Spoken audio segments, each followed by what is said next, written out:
istilahnya adalah siap-siap gulung lengan gitu ya. Kalau namanya kita bermulai dari usaha yang kecil, sama sekali tidak punya sistem manajemen, ya. Jadi dari perusahaan yang masih kerajinan tangan, ya, tidak ada manajemen, ya mau tak mau semuanya itu bisa kita lakukan dari A sampai Z.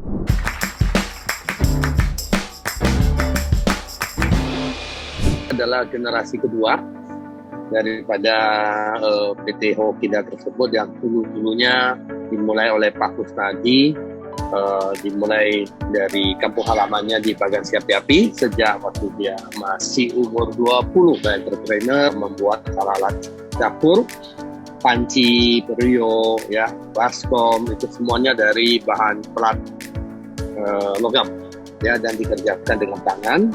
Dan kemudian pindah ke Medan 1968. Disitulah bermulanya merek Hok.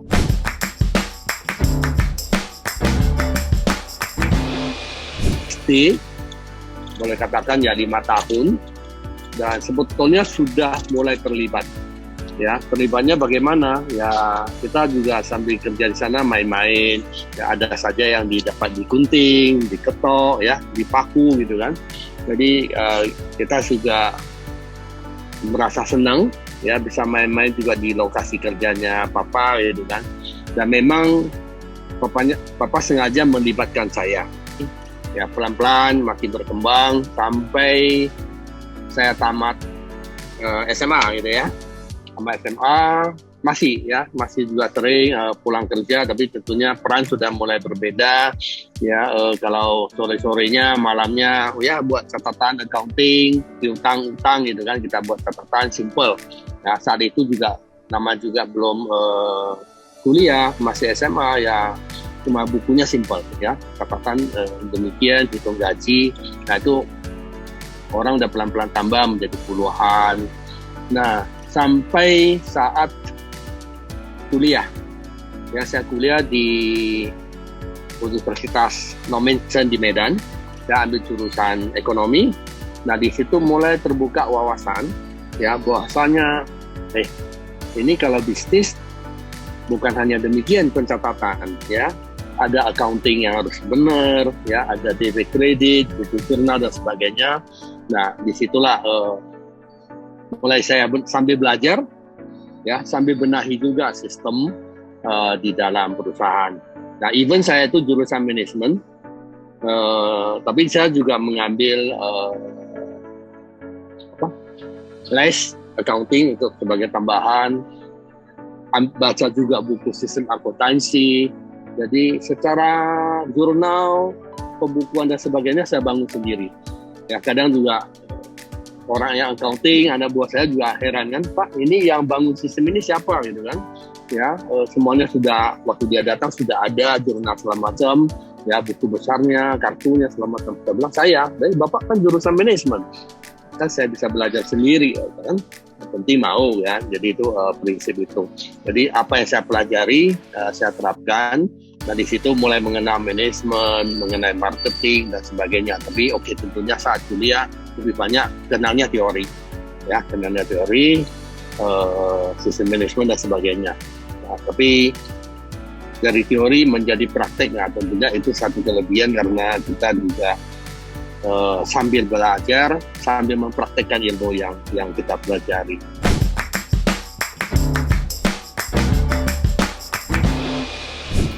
Titipkan barang, ya, di channel-channel yang possible, ya, terutama yang di Sumatera Utara, ya, dan siapa yang punya koneksi, punya jalur channel sampai ke luar kota, ke provinsi lain, ke Sumatera Barat, sampai ke Sumatera lebih bawah lagi, Sumatera Selatan dan sebagainya, dan Aceh. Dari itu asal muasal bagaimana dimulai pada 1989, boleh dikatakan di saat itu juga Pak Kusnadi sendiri banyak melepaskan perannya di dalam manage day to day, mencari lokasi cabang, ya, Jakarta, Batam, Surabaya, dan terutama di daerah tersebut ada 3, dan membuka cabang di sana, dan day to day-nya, operasi dan juga manajemennya juga boleh katakan hampir full ya diserahkan kepada saya. Dan di saat itu juga memang saya sudah tamat kuliah, jadi diberi peran yang lebih absolut. Kita juga ekspansi ke daerah-daerah di luar Sumatera dan sampai ke seluruh pulau-pulau di Indonesia. Mestinya mulai dari Surabaya di sana. Nah itu sekitar prosesnya ya dalam membesarkan Hawk.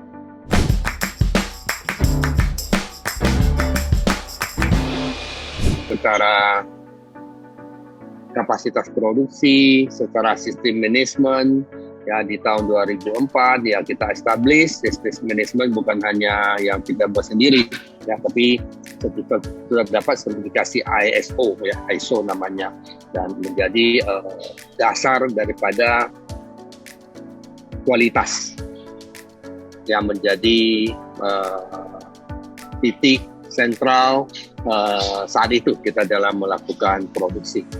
Ya, itu prinsip-prinsip kualitas dan prinsip kualitas itu tidak lari jauh ya daripada karena dasarnya integritas.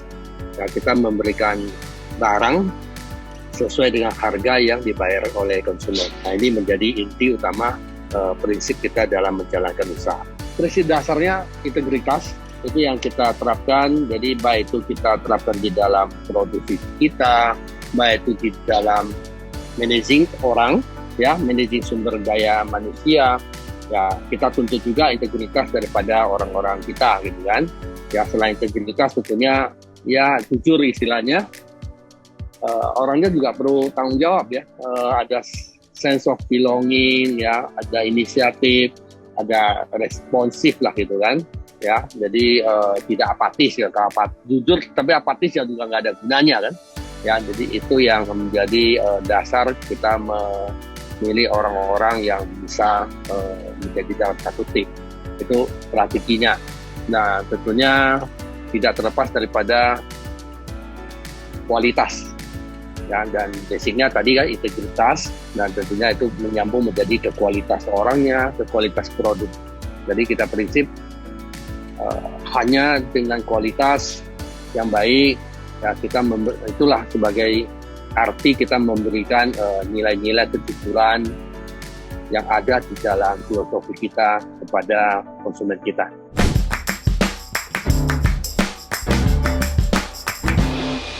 Ya tahun ya 2000 saat PT tersebut mulai dijalankan.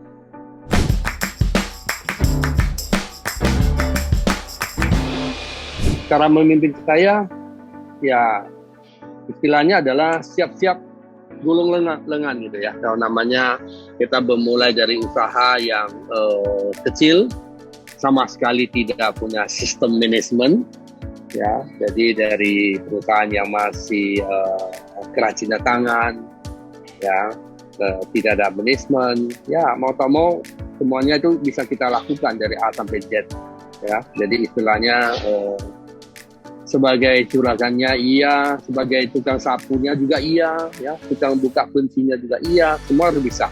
Ya, jadi siap-siap gulung lengan untuk bisa melakukan ini, siap-siap bisa tangannya basah kotor harus siap, harus bisa, dan semuanya ya kita memberi contoh. Ya, apa yang kita katakan kita bisa memberikan contoh, even kepada barang-barang teknis. Wah ini rusak dan sebagainya, ya. Kalau dia nggak bisa kerjain, kita tunjukin caranya sampai kepada teknisnya.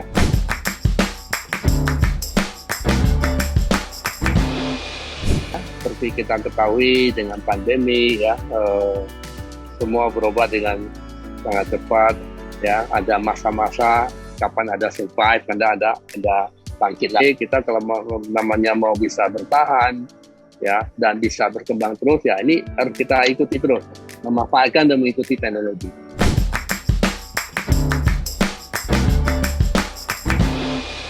Ya masih banyak produk yang bisa kita kembangkan, ya, dan ataupun yang di dalam rumah, yang dipakai oleh kebutuhan rumah tangga. Ya. Itu menjadi arah. Sesuai di dalam moto daripada Hawk, kita tulis adalah ahli dapur terpercaya. Jadi nanti apa saja yang di dalam dapur itu akan kita kembangkan.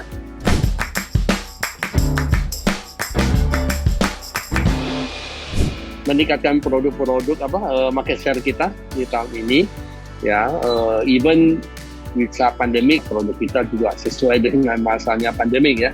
Ada kompor, oven yang memang di saat tersebut dibutuhkan oleh para konsumen yang di rumah, dan tentunya di tahun 2001 ini ya kita akan tingkatkan lagi dengan beberapa produk lain yang akan membuat range ya lain produk Hawk lebih lengkap di dapur, dan tentunya bukan hanya nanti di Indonesia, ya kita harapkan juga akan ekspansi juga ke negara-negara berkembang lainnya.